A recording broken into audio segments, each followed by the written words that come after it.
So it's Superman who has the S on his chest, but it's the mage who has an S on his head, an S on his or her head. What are we talking about? Ephesians, when we're talking about the armor of God, the helmet of salvation.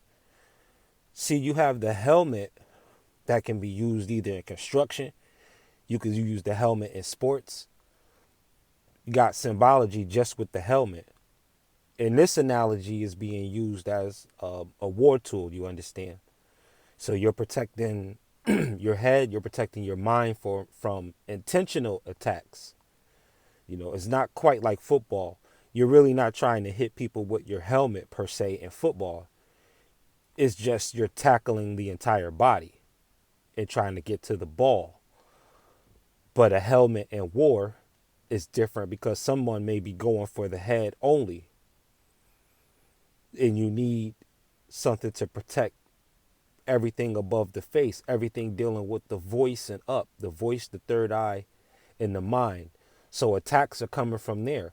What kind of attacks? Not emotional attacks.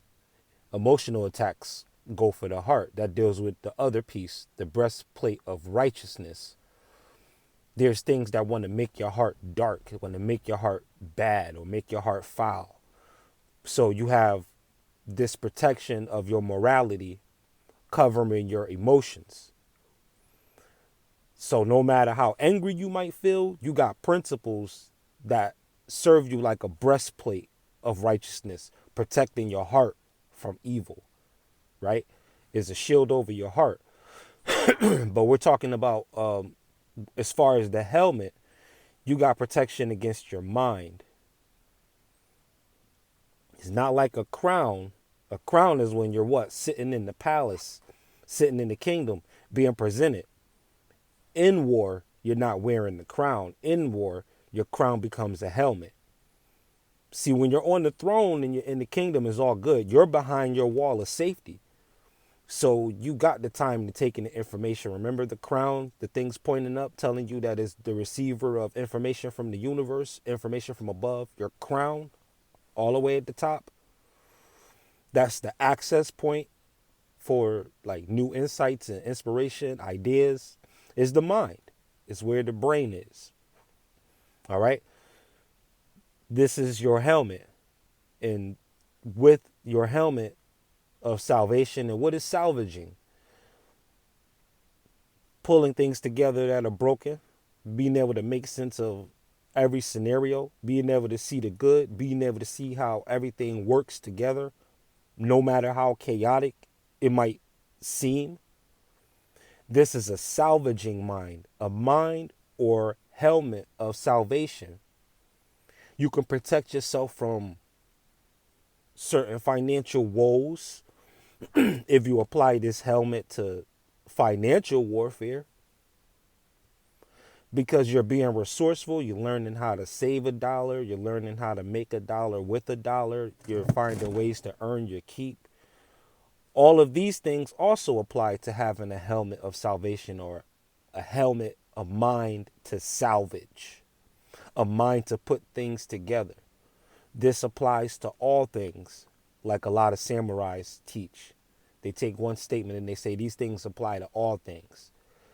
Always giving your lessons a touch of universality, making everything universal so that you can, again, fortify that breastplate. Because when you know something and you know that you know something, it's no, it's no matter of mind thing. It's a heart thing after that. You can just feel it when you know what you're doing. When you're well versed in what you're doing, you can just feel it. You can just, now it becomes a part of your instinct.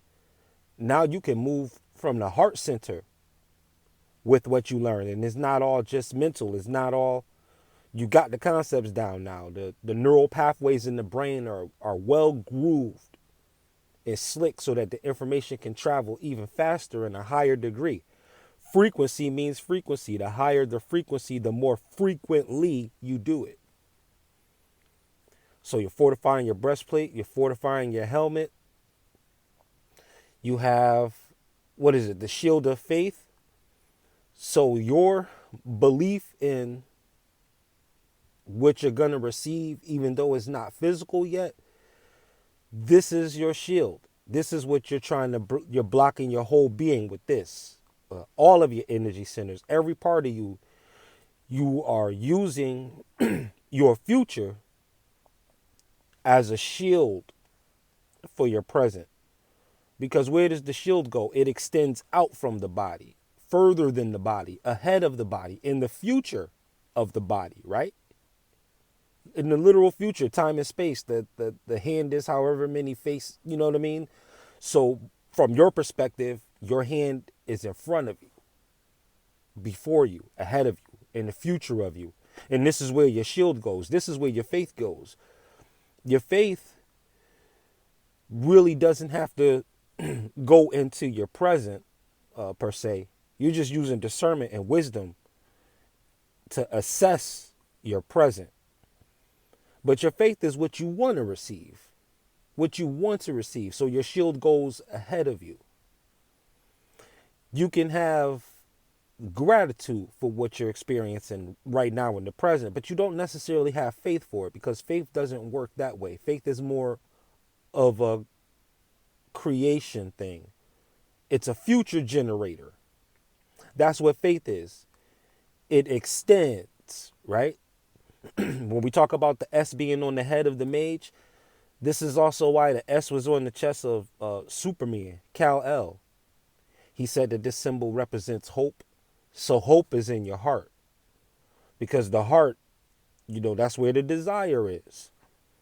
So the heart is covered by hope. Because the heart always extends to things.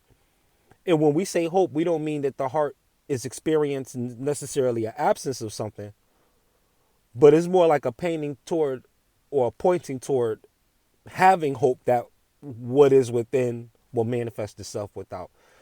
The body physically will do this. So you had, for Superman, the S on the chest coming from the green planet, right?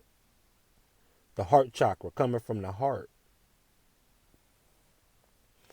And you had having your loins girt about with the gospel of truth. I guess this was the loincloth, but you can make this to be more body armor, right? What is the gospel of truth? I guess we should answer that. Truth itself. Whatever is true in the moment, whatever continues to be true, this is all truth. Don't limit truth to a particular text or a particular teacher.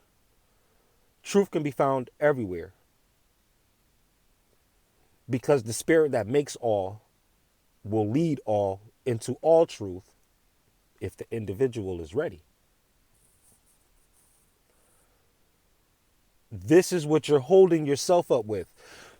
So you're girding your loins. It's like a belt.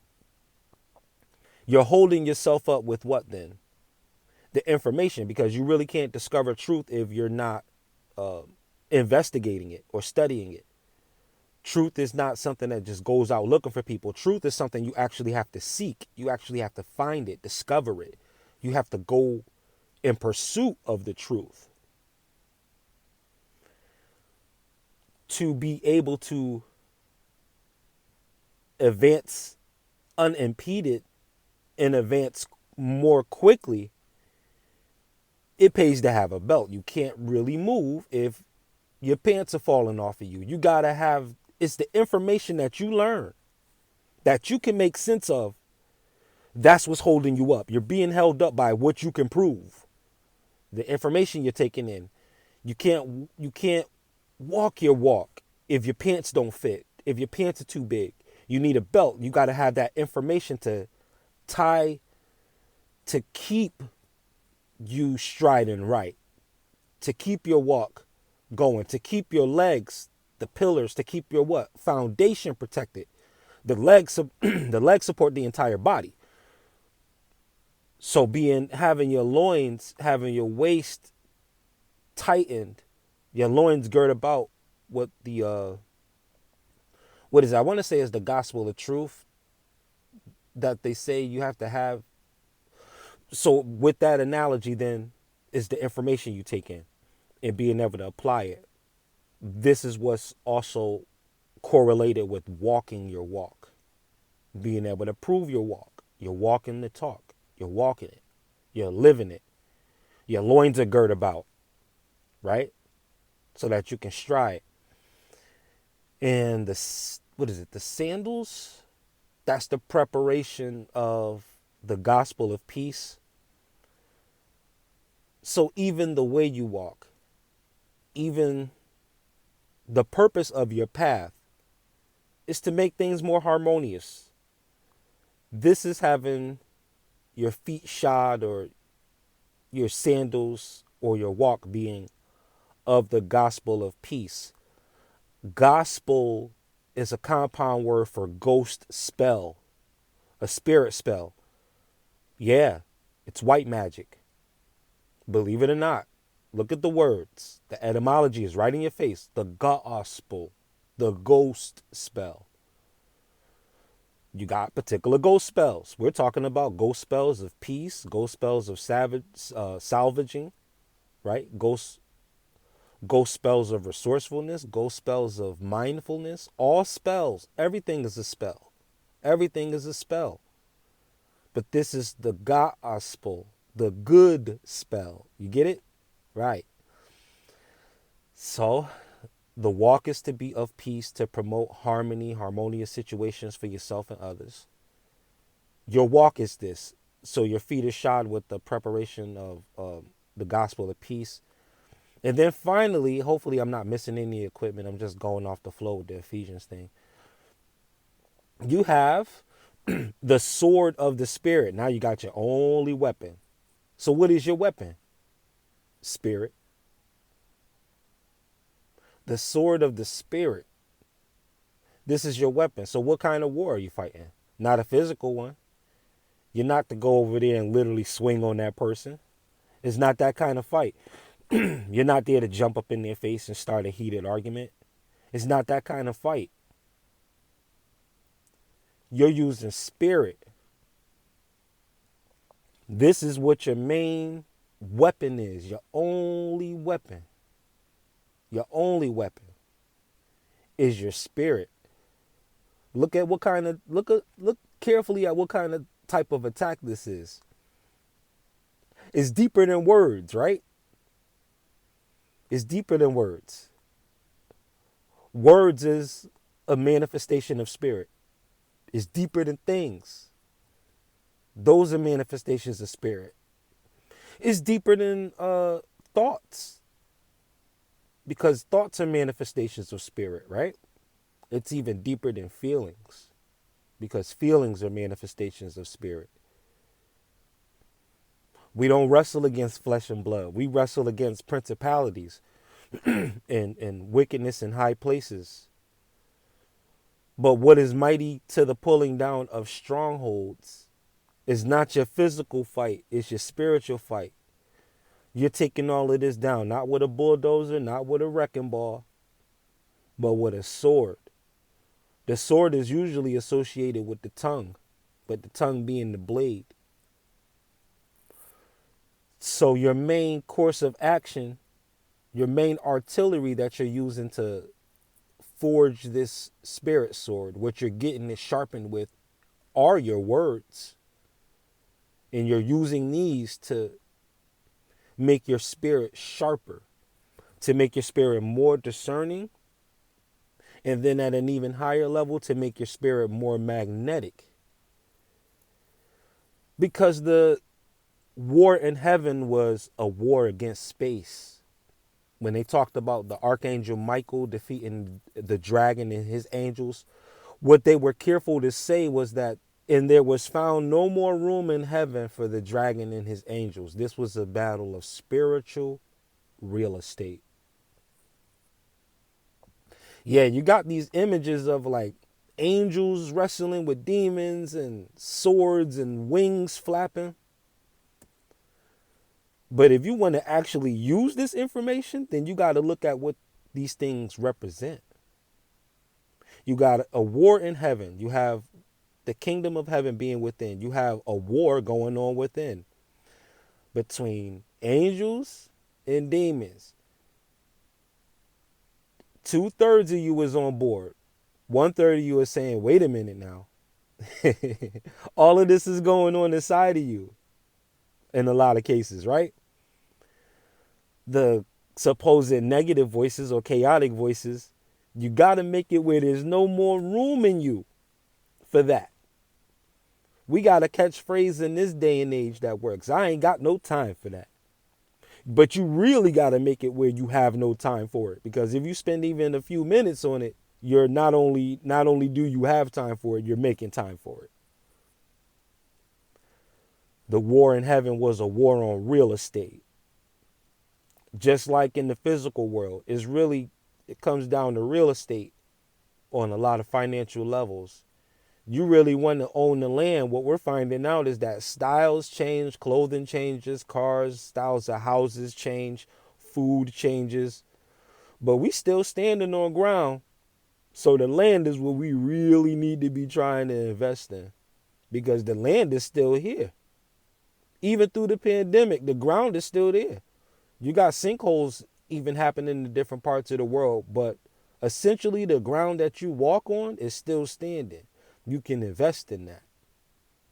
And understanding stuff like this and being able to project it is simply another manifestation of spirit. So somehow I segued into the whole armor of God, but the whole idea was just to point out the helmet to let you know that the whole idea of a mind game is what real life is, though. It consists of a lot of mind games. Yeah, those games are serious, but in games like football, they wear a helmet because people essentially are out here trying to tackle you in one way or another. Tackle you from what? Stop you from being resourceful. And if it's a war, they're just trying to impale you. But either way, you got your helmet and you got the rest of your armor of God. The full armor, right? So that was each piece of armor and using it as equipment to protect yourself and advance yourself on a daily basis. So again, it's Super T Sigma with Sigma Programming. Over here, reaching is teaching. I thank you again for your time and attention. You continue to vibrate high. Peace.